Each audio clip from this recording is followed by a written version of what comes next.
तो क्या कभी आपने सोचा है कि अगर सूरज हमारी धरती से गायब हो जाए तो क्या होगा? क्या सारा टाइम रात रहेगी? क्या बहुत ज़्यादा ठंड हो जाएगी, हम बर्फ़ के नीचे दब जाएंगे? ऐसी बहुत सारी थ्योरीज़ हैं जो कि इस वीडियो में हम कवर करने चाहेंगे। तो वीडियो स्टार्टिंग से लेके एंड तक देखना, क्योंकि वीडियो में बहुत मज़ा आने वाला है। तो सबसे पहले सूरज गायब कैसे होगा? सूरज के गायब होने का कोई अब तक ऐसा कोई रीज़न नहीं है कि सूरज गायब हो जाए जब तक एलियंस अपनी स्पेस शटल से आके सूरज को उठा ले जाए। तो हम उसको ही मान लेते हैं कि एलियंस सूरज को उठाकर ले गए हैं। सूरज के गायब होने के 8 मिनट 20 सेकंड तक आपको सूरज दिख रहा है, क्योंकि लाइट को ट्रैवल करने में कुछ समय लगता है सूरज से धरती तक। आप अपना आराम से काम कर रहे हो, लेकिन 8 मिनट 20 सेकंड के बाद एकदम से अंधेरा हो जाता है, तारे दिखने शुरू हो जाते हैं। और जहाँ पर इस टाइम रात थी वहाँ पर अब चांद गायब हो चुका है। और चांद इस वजह से गायब हो चुका है क्योंकि चांद अपनी रोशनी नहीं पहुँचाता अर्थ तक, सूरज उसको रोशनी देता है ताकि वो अर्थ तक पहुँचा पाए अपनी रोशनी।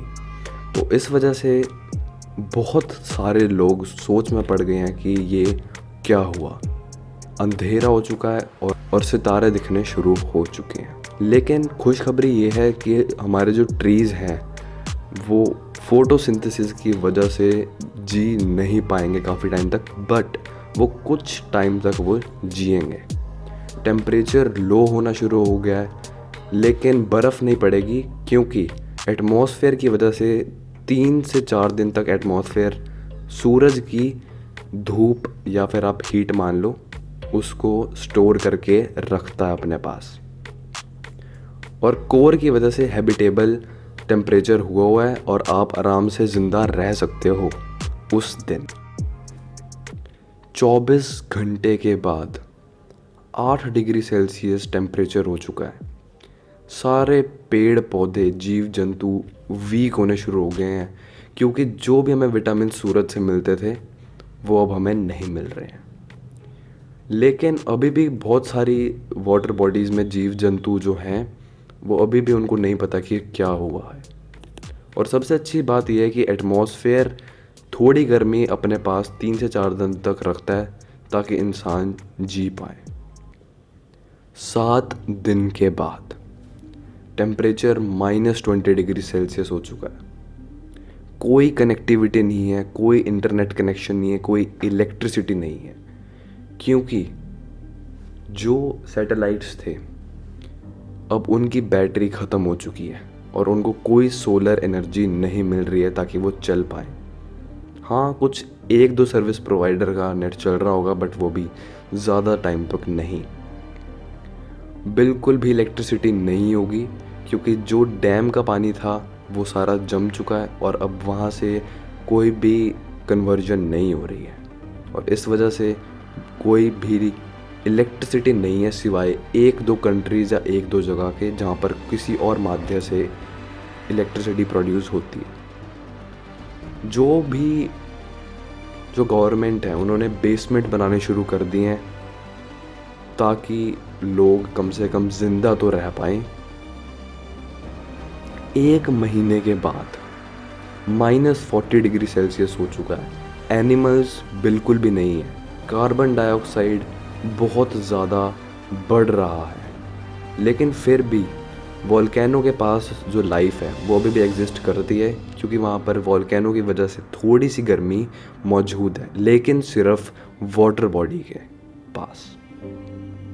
1 साल के बाद बिल्कुल भी लाइफ नहीं बची है एनिमल्स और प्लांट्स की, सिवाय कुछ प्लांट्स के जो कि बर्फ़ में रहने के लिए बने हैं। टेम्परेचर हो चुका है -60 डिग्री सेल्सियस।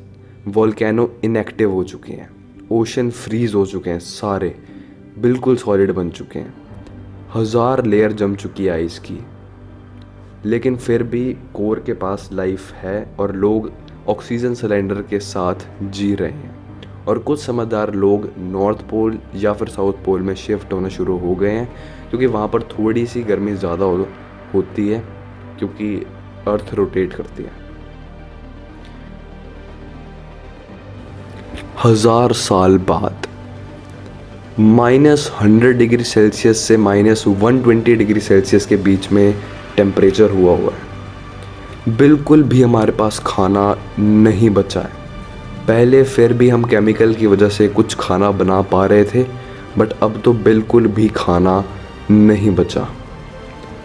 जो भी बंदा या फिर कोई भी एनिमल वहाँ पर रह रहा है वो जम चुका है,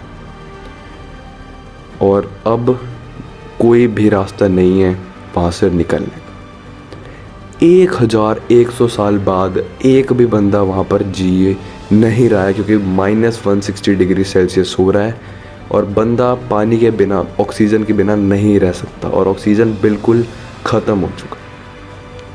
लेकिन घबराने की कोई बात नहीं है। और भी बहुत सारी थ्योरीज़ हैं कि हो सकता है हमारी अर्थ बच जाए।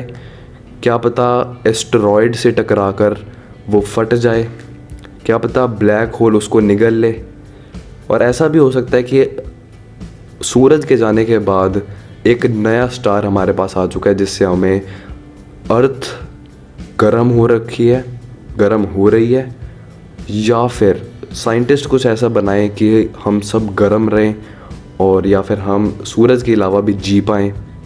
तो बहुत सारी थ्योरीज़ अभी भी बाकी हैं, बट ये एक एल्बर्ट आइंस्टाइन की एक थ्योरी थी।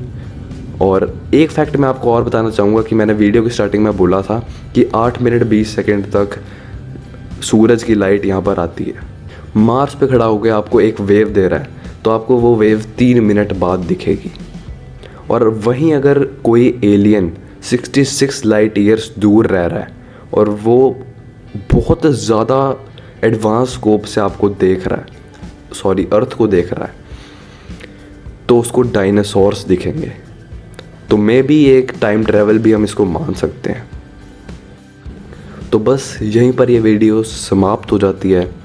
वीडियो पसंद आई हो तो वीडियो को लाइक कर देना, कमेंट करके बताना कि अगर हम कोई थ्योरी भूल गए हैं तो, या फिर आप कोई और ऐड ऑन करना चाहते हैं तो। वीडियो को शेयर कर सकते हो आप हर जगह, हर एक प्लेटफॉर्म पे, अगर आपका दिल है तो। बाकी मैं मिलता हूँ आपसे अगली वीडियो में एक नई फैक्ट के साथ। तब तक के लिए हंसते रहिए, मुस्कुराते रहिए, सेफ रहिए और सतर्क रहिए।